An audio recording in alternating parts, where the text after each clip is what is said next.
What's up, guys? Welcome back to another Tate Talk Sports podcast. Back with another episode today. Today, I'm going to be talking a little bit about college basketball and NBA basketball, and that is with the number one pick. Now, normally I do or have done, I did a mock draft a few years ago for the draft.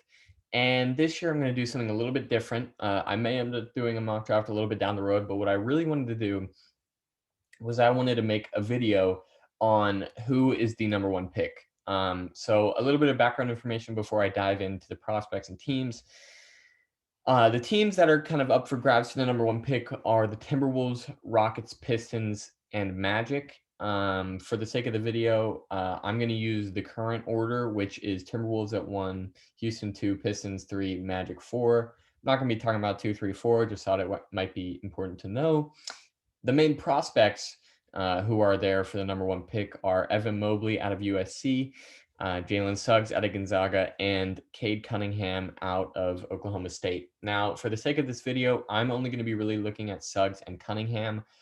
I think those are kind of the two main prospects for the number one pick. Mobley could be a surprising go there, but most drafts you look at, if not all drafts, don't have him there. So for the sake of today's video, the two prospects I'm going to be talking about are Jalen Suggs and Cade Cunningham, and those are the two guys that I want to talk about. Now, normally most drafts you see Cade Cunningham, most mock drafts you see. When I say drafts, I'm talking about mock drafts.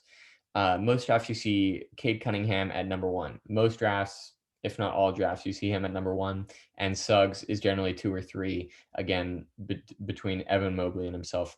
So, with that being said, you're probably wondering, well, if Cunningham is the number one pick in all these drafts, why is there a debate on who is the number one pick? And the answer is there really isn't a debate right now, but I think there should be. And so I'm going to play advocate for Suggs, and I'm going to make my argument for why I think Suggs could be the number one pick. And I don't think he's getting talked about enough as the number one pick. So let's get into it. So first things first, you can see that we're going to start with Cade Cunningham's stats. Just a brief overview: 20 points a game, 6 rebounds, almost 4 assists, 43% from the field.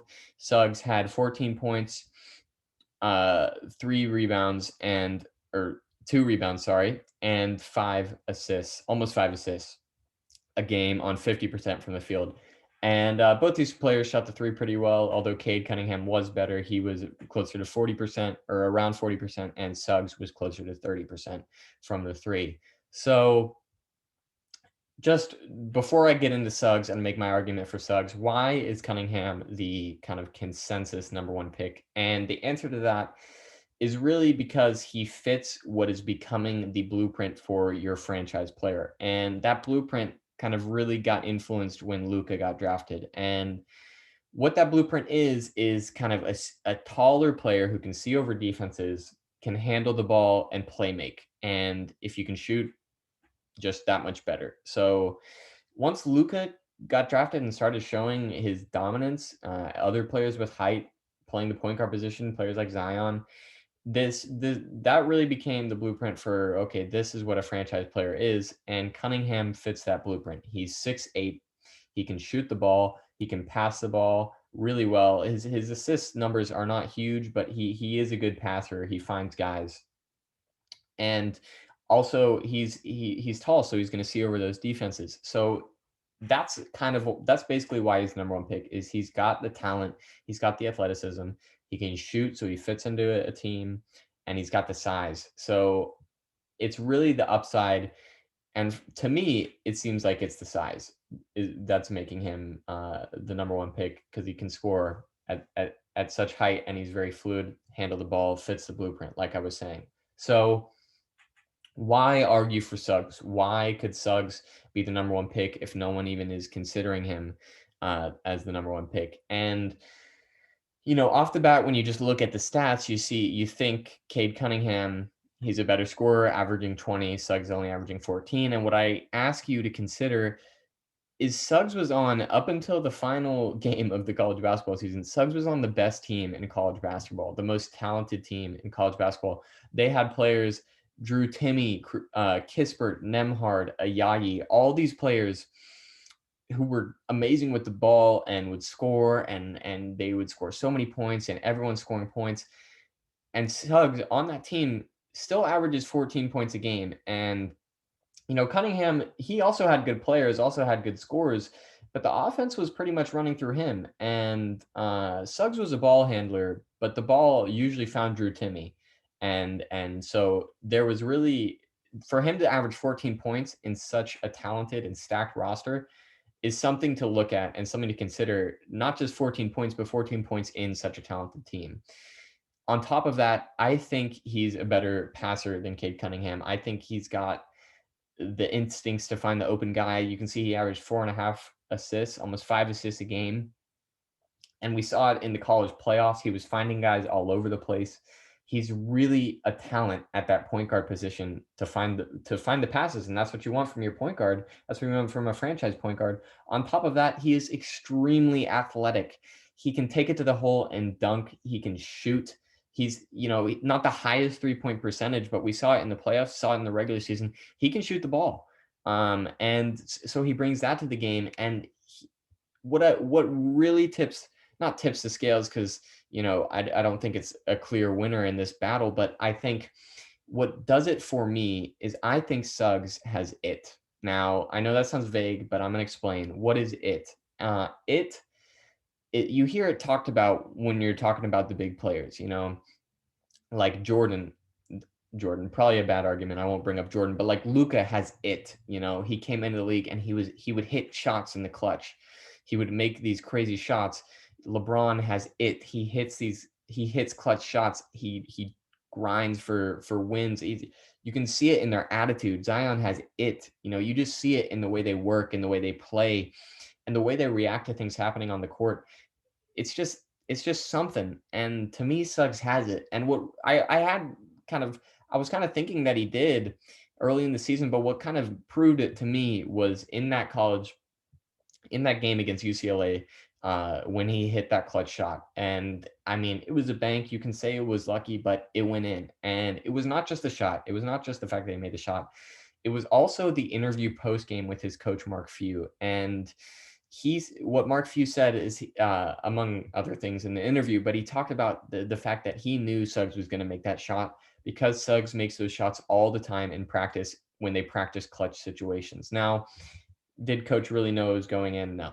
But what I will say is, even though it's practice, hitting clutch shots is something that you either do or don't. And we saw it with Luka in the first year he came in. He was hitting clutch shots all over the place. And Suggs, from what we've seen, is going to hit those clutch shots for you, which is something that a franchise player needs to do. And I think Suggs can do that. Now, that being said, I am not saying Cade Cunningham can't.